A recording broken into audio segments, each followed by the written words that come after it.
Howdy, lieutenants and economists. The most volatile, evil, disgusting things on the planet, humans. If you have a video request, you can always go to assholeconsulting.com. Yeah, I am gonna charge you, kids. And that is the importance of not fucking up. You are such an asshole!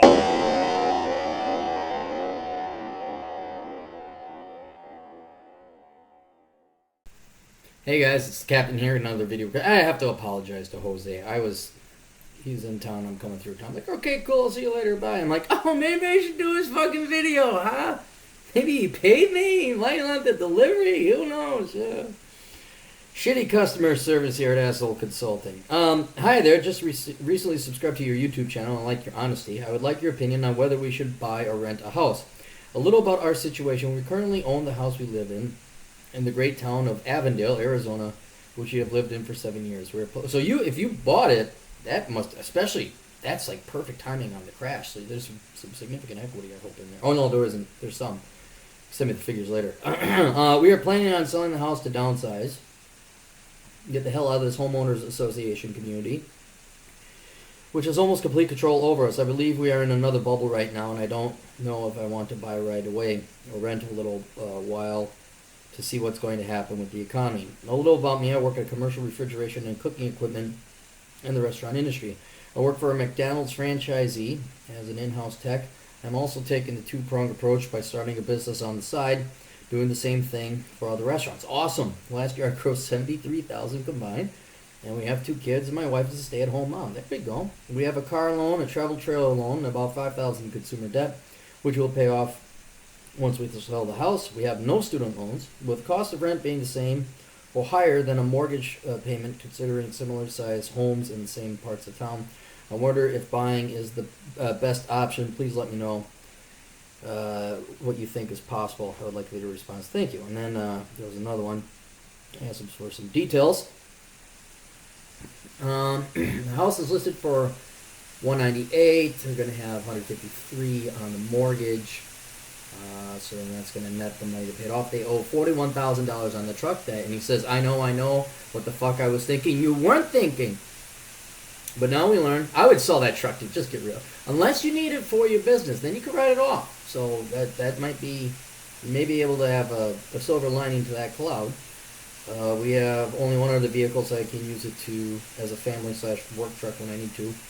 I have a company van I use daily. $14,000 on a travel trailer. Yeah, just sell that. Just sell it. Let me tell you about trailers. Take all the money you're going to spend on it. Okay, add up the loan and what you spent on it already, and then ask yourself, how many rental cars and how many hotels could we have gotten the whole family? These travel trailers are the biggest pissing away of money. Especially these luxury ones. I mean, these old-time baby boomers are like 70. We're going to get a trailer and drive across the U.S. And they slow everyone the fuck down because they don't know how to drive to begin with. And then you give them this big-ass honking truck or bus, and they slow down, especially in the mountains. When I'm on my motorcycle trying to go fast, we're talking $100,000. That's what if I do the math right. $100 a night at a hotel, that's $1,000. Did I do it right? $100, $1,000. You could have 1,000 nights at different places, different locations. You don't have to worry about fueling it, insuring it, finding parking. Get rid of the fucking trailer. Just get a fucking hotel. Seriously, it's just not worth it. So $5,000 consumer debt. You get rid of that. Kids are 6 and 4 years old. Okay, that's the most important thing that I wanted to know. All right. For you could go either way. And I would talk to your wife and find out whether you like Avondale or you like the area you're in, the Phoenix, Arizona area. Or you'd like to move somewhere else. Or if you've seen staying there a long time. Now, that even may be moot because your kids are so young, it's going to be at least 14 years before your youngest gets old enough, they graduate from high school and then leaves the house. And then then your housing situation would change. But because your kids are so young, it's almost a slam dunk that, for someone like you, unless you think you're going to be moving around, that's 14 years, which is enough time. Again, no guarantees. There's the housing market could collapse and stay collapsed starting tomorrow. But after 14 years, chances are there would very likely be some appreciation in that house. You don't need a big house. You want something that's adequate enough for you and the 2 little children. Maybe, and then ask your wife. This is why I said talk to the wife. Say, do you really where would you like to live? Because what would happen, you can do it right, where you get a house that might be a little cramped, but is still doable, and your kids would like it. But then after your kids graduate from high school and they leave, it may be an okay enough house that you and your wife could stay there for the rest of your lives. But if it's not, that's all right. After 14 years, you could probably sell it for a little bit of money and downsize into a condo or something like that. But yeah, definitely talk to the wife, see what she thinks. Talk to the kids too, because, see if they, we had a bunk bed, me and my brother had to share one. If they're 2 boys, they could probably do that. But after a while, that would get a little annoying. But you can do it. So I'm leaning, again, talk to the wifey and do some research. I'm leaning towards, get a house, decent neighborhood, low property taxes, not on the cusp where the crime is moving in, do your research, good school districts so the kids are all right. And then after 14 years, then you definitely sell it and then downsize from there. Another variable you would probably want to, I don't know how many McDonald's this franchisor has, but if it's just one, and this McDonald's is in a good neighborhood or is nearby a good neighborhood, that never underestimate cutting out your commute time so you can spend more time with your wife and your kids.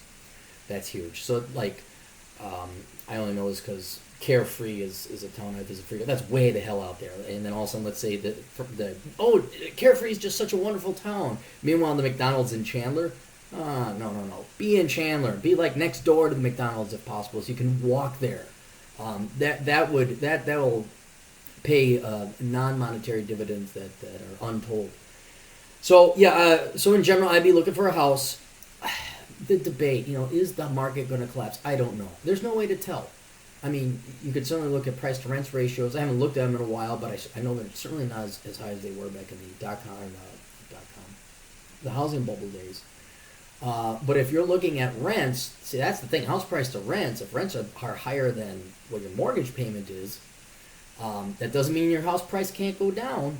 But rents is income, and that is what supports higher stock price or higher housing prices, legitimately so.